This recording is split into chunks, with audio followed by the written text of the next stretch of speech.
Nuestro viaje nos lleva de turismo cultural por una Sevilla menos conocida. Seguimos el rastro que Murillo, el pintor más cotizado de su tiempo, dejó en su ciudad natal.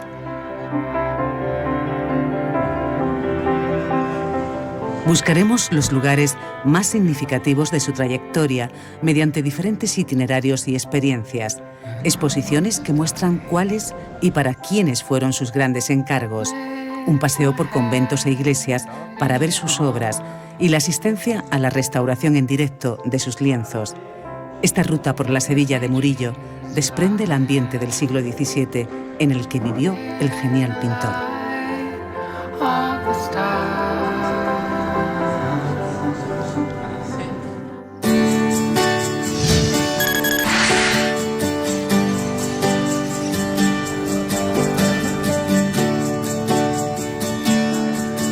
Comenzamos nuestro viaje frente a la estatua de Bartolomé Esteban Murillo, en la plaza del Museo, donde se ubica el Museo de Bellas Artes de Sevilla.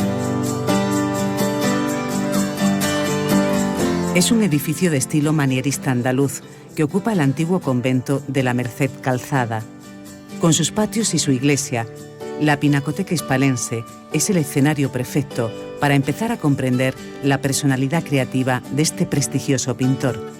En el Museo de Bellas Artes de Sevilla tenemos la fortuna de conservar una espléndida colección del que sin duda fue el pintor más destacado de la escuela sevillana. Podemos ver reunida, después de 200 años, una simulación de lo que fue en ese momento el retablo de los capuchinos y poder hacer una lectura completa de lo que supuso esa gran serie, una de las más ambiciosas de las que realizó el pintor sevillano. En la visita guiada descubrimos que la obra de Murillo fue muy codiciada. La invasión de las tropas de Napoleón y la desamortización hizo que parte de ella pasara de mano en mano y esté repartida por el mundo. Es el caso del jubileo de la Porciúncula, que fue la pieza central del retablo. Es uno de los préstamos que llegan desde distintos países para reunirse aquí con lienzos permanentes, como la Virgen de la Servilleta, uno de los más reproducidos y envuelto de leyendas. Resulta que cuando Murillo pinta la serie para los capuchinos, se instala junto a sus ayudantes en el convento para pintar toda la serie. Había un lego que era el encargado de servir la comida a Murillo y sus ayudantes. Un día Murillo decide hacerle un regalo a ese lego, coge una de las servilletas con las que comía y se la guarda. Pasado unos días, había escogido la servilleta, le había puesto un bastido de madera y había pintado la servilleta una virgen con un niño. Fíjense el tipo de iluminación, fondo oscuro, ella en un segundo plano con una luminosidad mayor y el niño que está desnudito le da la luz que parece que tiene 3D.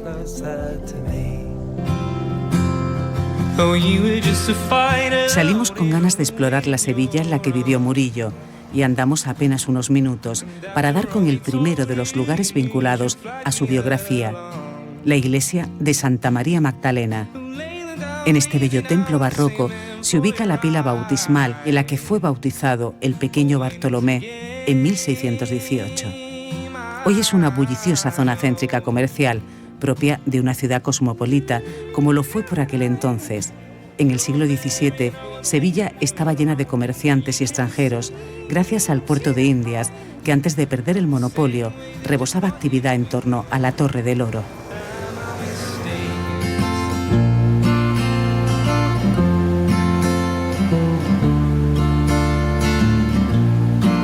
Ya al anochecer, caminamos por el barrio del Arenal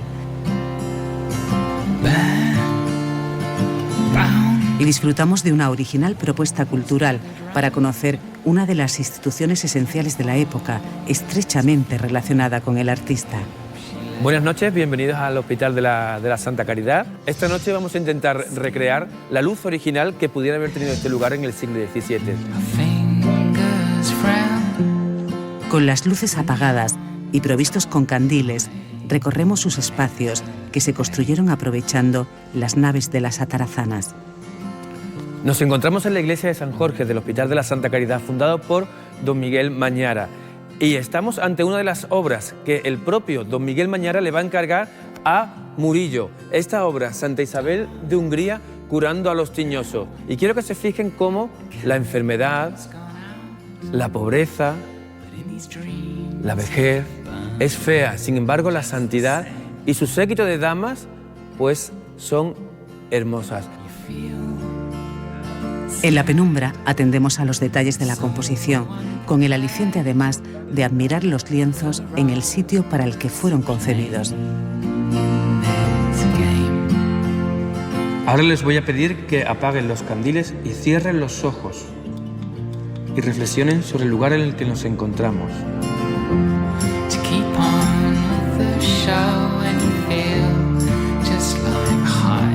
Al abrir los ojos, nos deslumbra la capilla.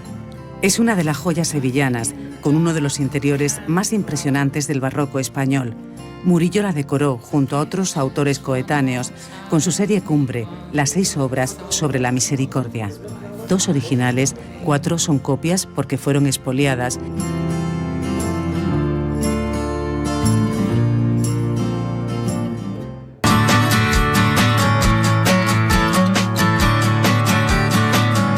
Amanecemos en pleno barrio de Santa Cruz.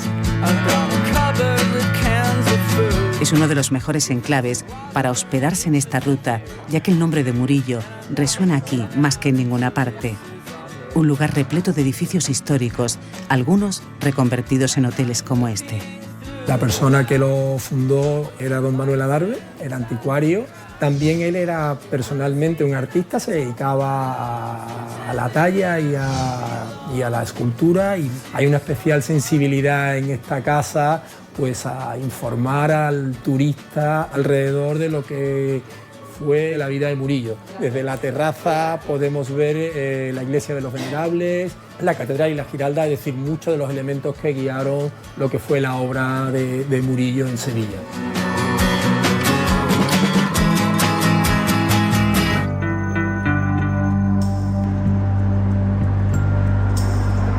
Antes de recorrer esos escenarios, nuestra ruta cruza al otro lado del Guadalquivir, al monasterio de la Cartuja, para asistir puntuales a un taller en abierto. Tenemos la oportunidad de ver de cerca los 2 Murillos de la Caridad que se restauran en el Instituto Andaluz de Patrimonio Histórico. En primer lugar, tú les explicas que tienen 3 metros de alto por 5,77 de largo, sin contar los 50 y tantos centímetros que conforman lo que es el marco. Ellos en un primer momento se hacen la idea, pero cuando llegan y entran en el taller se quedan sorprendidos. Hay personas que se me han echado a llorar. Les explicamos pues de dónde procede la iconografía de la multiplicación de los panes y los peces, y es un cuadro fundamentalmente de hombres.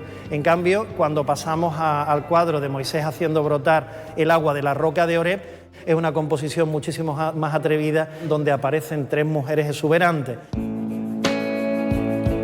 Esta iniciativa de visitas públicas guiadas ha permitido a miles de personas aproximarse al proceso que realizan los restauradores, que trabajan con extrema minuciosidad.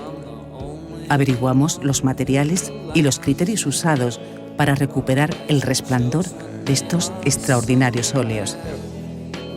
Estamos en la última fase de integración cromática, que es en las zonas perdidas. Le aplicamos unos pigmentos, son pigmentos reversibles en todo momento, y posteriormente, después de un barnizado, es la reintegración con pigmentos al barniz.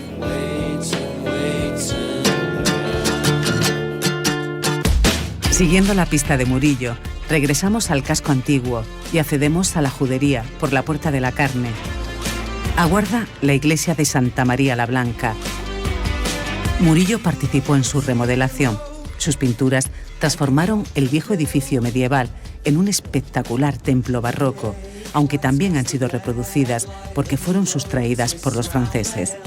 Especialmente interesante es esta obra que tenemos aquí, porque es la más antigua y además una de las pocas obras de la época de juventud de Murillo que se conservan en la ciudad de Sevilla. Y fijaos, por ejemplo, los claroscuros, esa influencia del tenebrismo italiano, ¿de acuerdo? Es algo que luego Murillo desechará en su pintura y se convertirán, como en el resto de pinturas que tenemos en la iglesia, unas pinturas mucho más luminosas, conceptos pictóricos completamente diferenciados, ¿de acuerdo?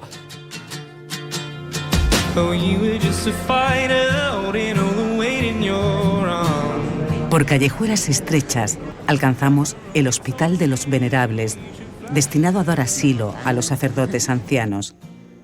Su iglesia, con imponentes frescos, también albergó algunas de sus famosas pinturas y colaboró a que se hiciera popular porque el pueblo podía contemplarlas. La historia del San Pedro después de su robo es verdaderamente rocambolesca porque estuvo desaparecido casi 100 años. Es un cuadro que compone o sincretiza prácticamente todo el arte de Murillo. Esas arrugas, fijaos por ejemplo en los pies, en las manos, en las uñas, en los dedos. Es todo de un detalle verdaderamente excepcional. La intensa religiosidad del momento explica la enorme producción murillesca. Atendía a clientela eclesiástica y privada.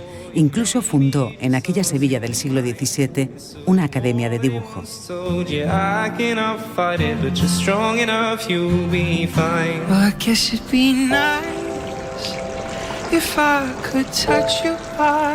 Entre el Archivo General de Indias, la Catedral y el Real Alcázar, declarados Patrimonio de la Humanidad, se encuentra la Plaza del Triunfo. Nos apuntamos a otro tour guiado, a los pies de este conjunto escultórico con Murillo y otros ilustres sevillanos defensores del inmaculismo. Alternar los paseos, con paradas en algunas de las tabernas sevillanas, es otra manera de perseguir el rastro del artista. Parte de su obra tenía un fuerte nexo con la comida, como apreciamos en sus escenas costumbristas, protagonizadas por niños. El edificio es una casa bastante antigua. Esto se inauguró por primera vez en el año 1936. La decoración está basada en réplicas de Murillo y aquí podemos degustar cualquier guiso típico de la cocina sevillana.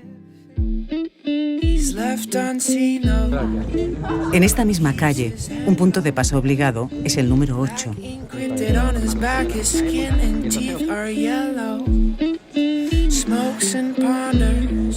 Aquí dio rienda suelta a su creatividad en su obrador, ahora centro de difusión de su legado. La calle desemboca en la Plaza de Santa Cruz, que debe su nombre a la parroquia que existió en ella. Oculta una estética tradicional entre naranjos y no solo eso. Esto originalmente fue donde se estableció una de las 3 sinagogas de Sevilla. Después de la sinagoga tuvo una iglesia y después de las guerras napoleónicas la iglesia finalmente se destruyó. Esta iglesia fue famosa porque estuvo enterrado, entre otras personalidades, Esteban Murillo. Lo que no se sabe dónde está. Sus restos quedaron sepultados en el derribo. A unos pasos nos espera un pequeño oasis para el descanso, los jardines de Murillo, llamados así en honor al genial artista.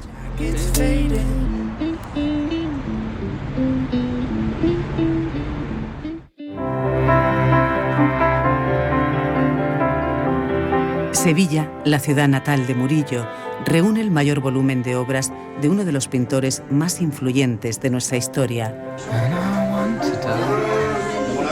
La ciudad hispalense está llena de rincones con las huellas artística y personal del genio.